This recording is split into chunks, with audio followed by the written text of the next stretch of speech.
Hello বন্ধুরা, কেমন আছো তোমরা সবাই? আশা করি তোমরা খুবই ভালো আছো। ঠান্ডা কেমন পড়েছে সেটা একটু কমেন্টে জানিও। আমি চলে গেছিলাম কিন্তু আজকে বাজারে অনেকদিন পর, আর বাজারে বেরিয়ে বেশ চারিদিকে ভালো নানান রকম মাছ শাকসবজি দেখে কিন্তু মন হয়ে গেল একদম সবুজে সবুজে ভরা। আর এখানে দেখো ফুলকপি গাদা গাদা একদম 25 টাকা করে 20 টাকা করে বিক্রি করছে।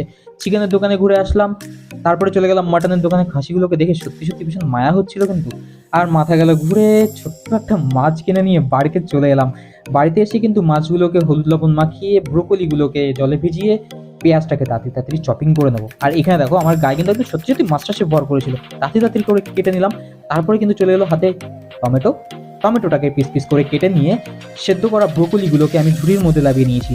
আর তারপরে কিন্তু মিক্সিতে মশলা যেটা আমার করা ছিল সেটাকে আমি রেডি করে নিলাম। মাছগুলোকে তেলে ছেড়ে দিলাম, আর ব্রোকলিগুলোকে তারপরে ভেজে নিলাম হালকা করে। হালকা করে পেঁয়াজগুলোকে একটু ভেজে নিয়ে তারপরে কিন্তু দিয়ে দিলাম মশলাটা। তারপর পরিমাণ মতো হলুদ, পরিমাণ মতো লবণ, এটা দিয়ে ভালো